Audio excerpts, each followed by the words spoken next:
And welcome back to the Final Five. We are honored to have the Acting Secretary of Labor, Julie Su, up late with me tonight on the Final Five. Secretary Su, thanks for joining us. Thank you so much. It's great to be here. There's a lot to talk about when it comes to the American labor force, but I want to get to the big story that just broke about changes to overtime laws, something that has been in the works in various ways, shapes, and forms. Let's talk about that. What are we seeing? What changes are the Department of Labor considering and would like to see adopted? Yeah, a basic promise of America is a just day's pay for a hard day's work. Our overtime rule is about making sure that workers who work over 40 hours a week get paid like they're supposed to. And our proposed rule is going to benefit about 3.6 million workers across the country. The threshold right now is about $35,000. It would go to work. It would go up to, if put into place, workers who make $55,000 a year. Yeah, that's right. And a lot of these are workers that you see, like, you walk into your local store and there could be somebody there who maybe their title is manager, but they're stocking shelves, they're serving customers. We want to make sure that those workers who, for whom a raise is long overdue are getting paid for all the hours they work over 40. Yeah, there have been efforts to raise this in the past, but there were judges who blocked that. What would have to happen now? What's the next step for this process? That's right. So we are very thoughtful when it comes to rulemaking. What happens now is that the notice rule is out, and so that opens up a comment period. And we want to hear from everyone who could be affected, right? We expect to hear from workers and from unions, also from employers and industry associations.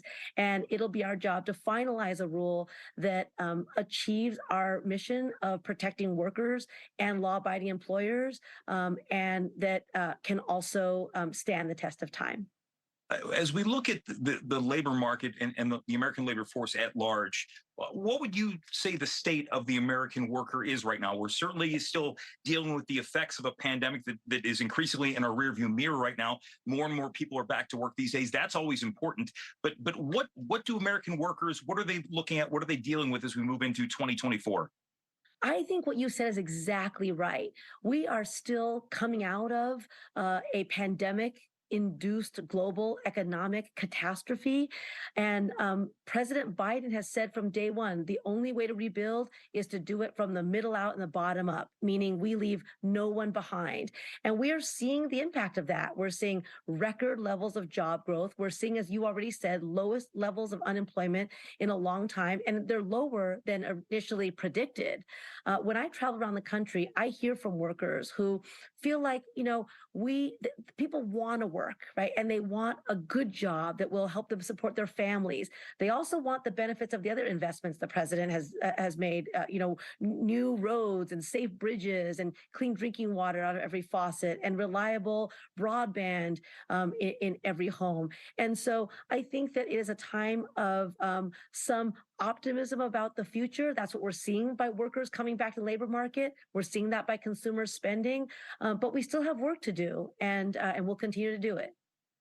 I grew up in an area of Western Pennsylvania where a lot of people went to mills and they worked in mines, and clearly, times have changed. Technology evolves here. So when it comes to workers who might be looking to get back into the workforce after a long while or evolving their skills, it's important to make sure that they get these skills, they get the training they might need to compete for some of these maybe higher paying jobs that are out there.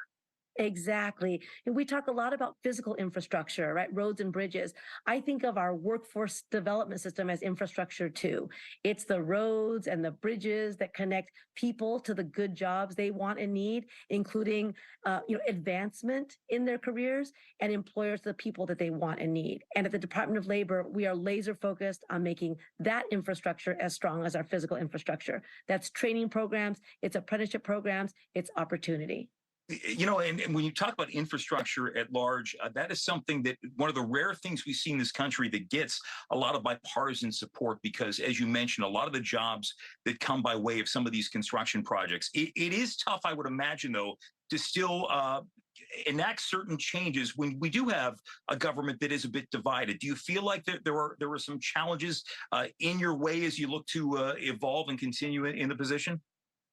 Well, we talked about how the president's economic policies have defied expectations. I think that's also true in his legislative accomplishments. So you mentioned the bipartisan infrastructure law is really partly because I mean every community wants and needs to have safe roads and safe bridges, right? The investments in our airports and our ports are really important across our communities. The other thing is that, you know, we have a climate crisis in this country, and this president is really laser focused on let's make sure that we have, you know, clean drinking water and clean air to breathe. And he has said, and I believe this too, that those investments are also opportunities to create good jobs in all communities. We can have win-wins here, and that's what Bidenomics is all about. And you're in this position. You are in an acting capacity right now. I know President Biden has nominated you to serve in a permanent position right now. But in the acting capacity, is it full speed ahead for you? Are there things that you'd like to do but you can't do, or is it as if it's business as normal at the Department of Labor? We are all in to do the important work of the department. And as long as I'm acting secretary, I have a job to do. The president has a vision, and the American people deserve for us to deliver on that.